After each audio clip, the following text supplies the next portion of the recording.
we don't see him in the starting lineup. Maybe we'll get a report from Denise Tan a little bit later on. Yung tip-off natin brought to you by Honda, the official motorcycle of the PBA. Well, dito sa panig naman ng TNT as Ular scores the first basket of this game. 3 straight off-the-bench performances, but now he is starting for the first time this conference. And the previous starter in that spot was Calvin Oftana. Siyempre si Gabanal, no, previously played for TNT. Oh, they get them on the backdoor play. Beautiful execution there by the bossing.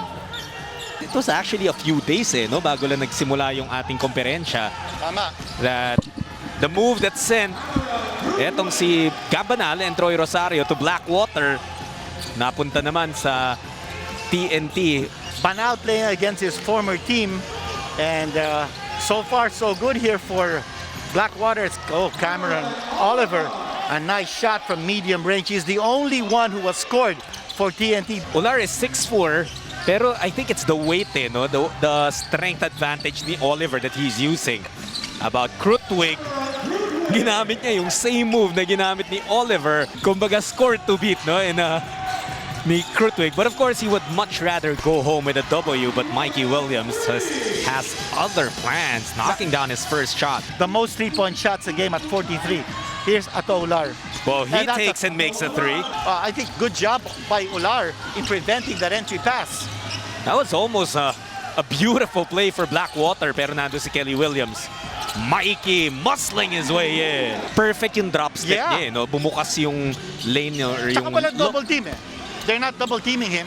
And then Kelly Williams scoring inside. Medyo papabor to sa TNT dahil ito yung gusto nilang laro. Exactly. As we mentioned, no, the 2 games, they averaged 113 points a game. And what a beautiful pass.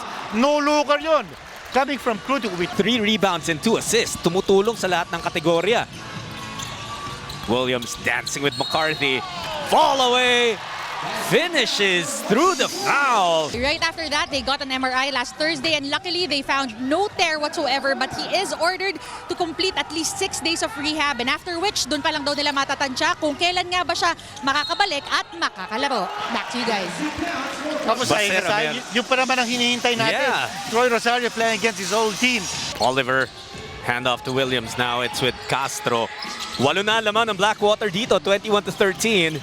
And this is quite a blast here by TNT. Oh, wow, Mikey Williams! What a somersault! With all the flair! Woo! Now, we were talking about yung consistency ni Mikey Williams.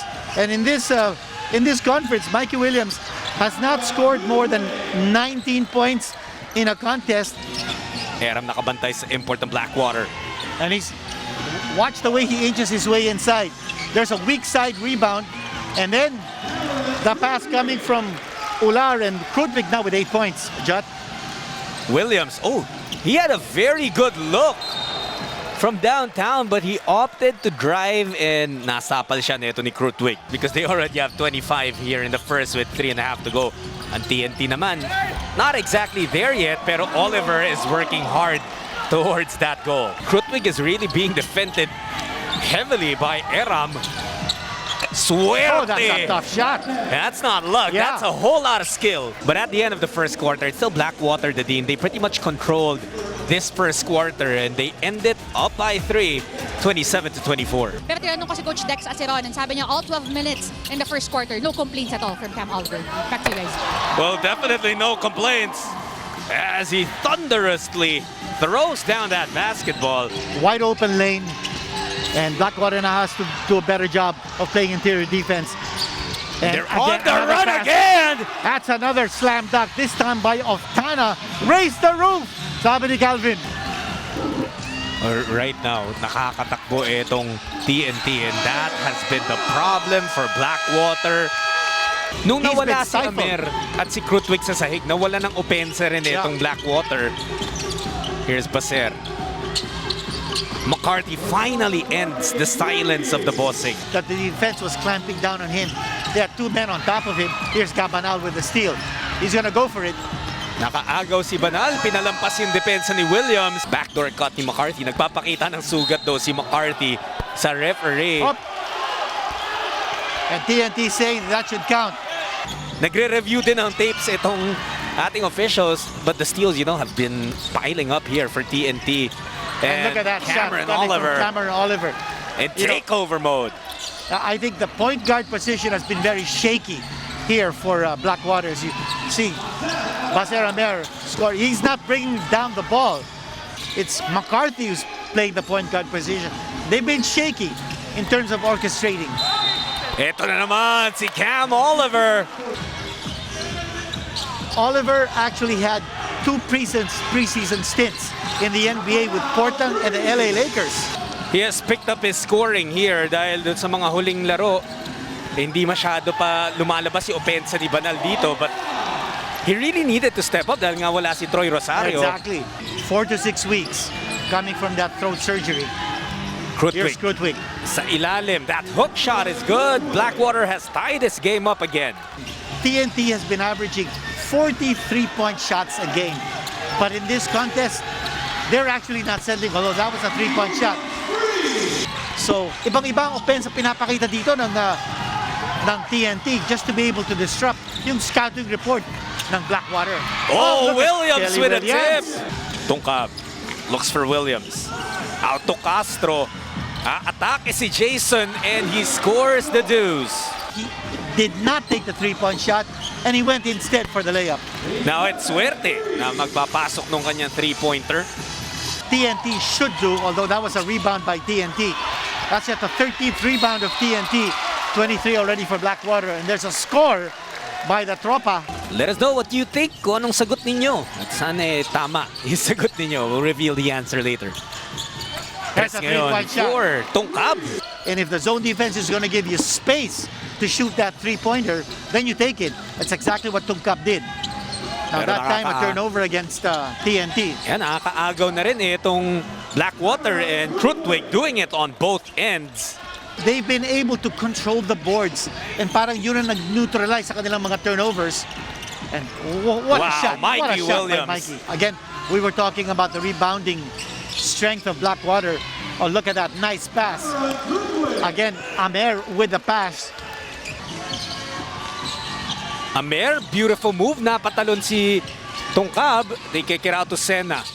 5 seconds na lang sa shot clock ng Blackwater. Suerte. Difficult what a shot. That's a 3. It's 53-51. Lamang yung Tropa after 24 minutes. We're expecting a big explosion from RR Pogoy in this second half. He is still scoreless for someone who's averaging 22.3 points a game. There it is. There it is. That's his first basket of the game. Ang bilis bumaba sa depensa ng TNT. Here's Baser Amer with a shot. And he answers back with his own triple. You really love to see Baser back with that confidence kasi for a while nga bumaba eh. Yung unang confidence. Oh, that was a great fight Yeah. for Banal. Same kind of tempo, same kind of high scoring. Well, I expect TNT to play with the same kind of intensity. But I expect Blackwater to settle down a little bit. Ginawa ng coaching staff ng Blackwater after they committed that turnover. In-upload pa rin eh, yung magandang ginawa nila as Williams. That's Kelly Williams, skying high. Again, yung kung nagpapasahan ng TNT, especially kung hinahanap nila yung kung sinong libre sa ilalim, those are high percentage shots. Oliver to Mikey Williams from the corner. There he That's goes again. money. Another high-scoring quarter, at least at this point. What a spin for Krutwig. Wala, pero Ular was there to mop up the miss.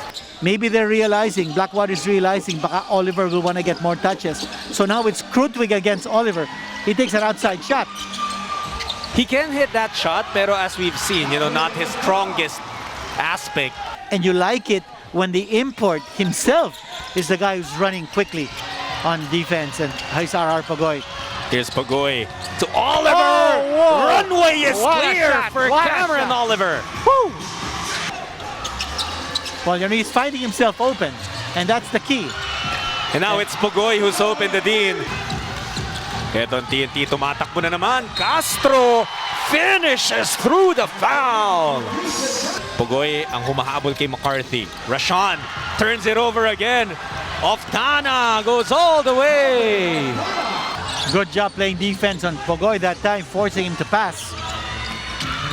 Castro hitting the brakes, going to Kelly.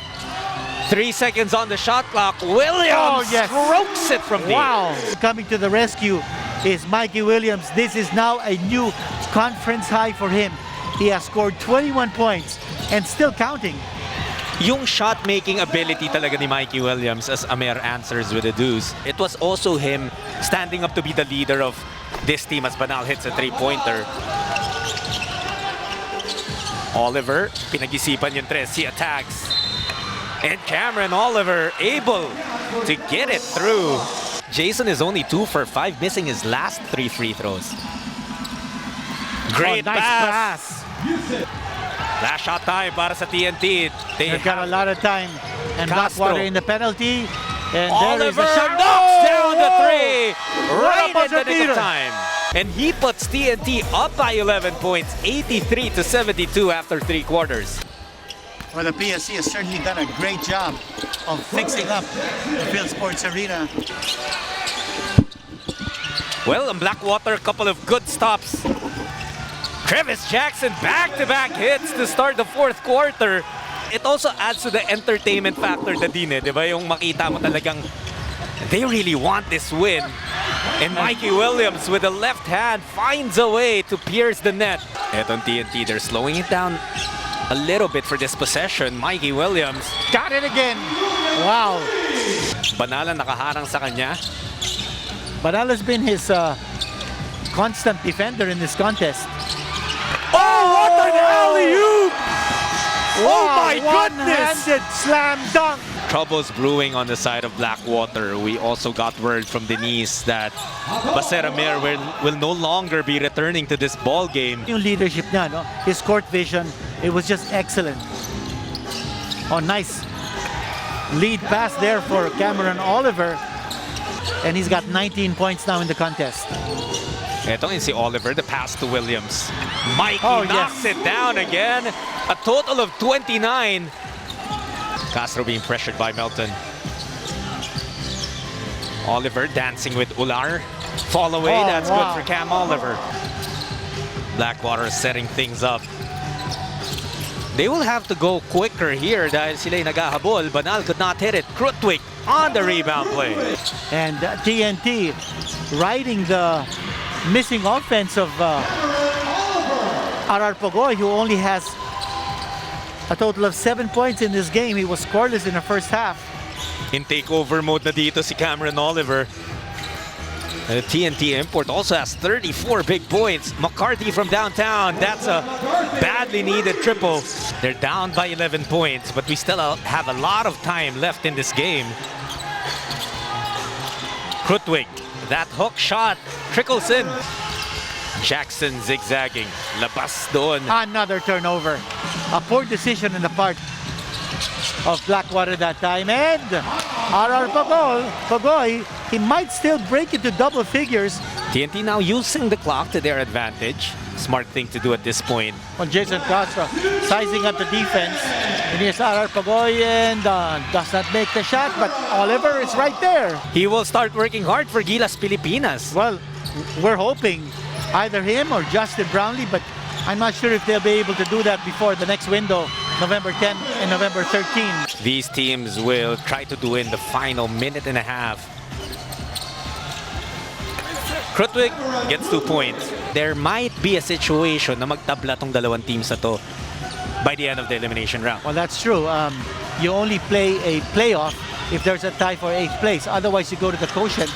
And there's RR Pogoy. He's now in double figures. You know, we were wondering whether he'd be able to play or score in double figures after going scoreless in the first half. And there's Rashawn McCarthy hitting a jumper. You gotta give credit, of course, the pressure that TNT brought on them. Well, that, and also that's not their game. They wanted to run transition just like TNT. And that's a three-pointer scored by Ray Suerte. TNT here. Oliver again. Cam Oliver is that. How many dunks has he had this game? He's looking to attack the basket. Parang ang goal ni Cameron Oliver is sirain lahat ng ring dito sa Pilipinas. But you know, we're all entertained. And 108-98 ang panalo ng TNT Tropang Giga. That's our final score brought to you by Honda, the official motorcycle of the PBA.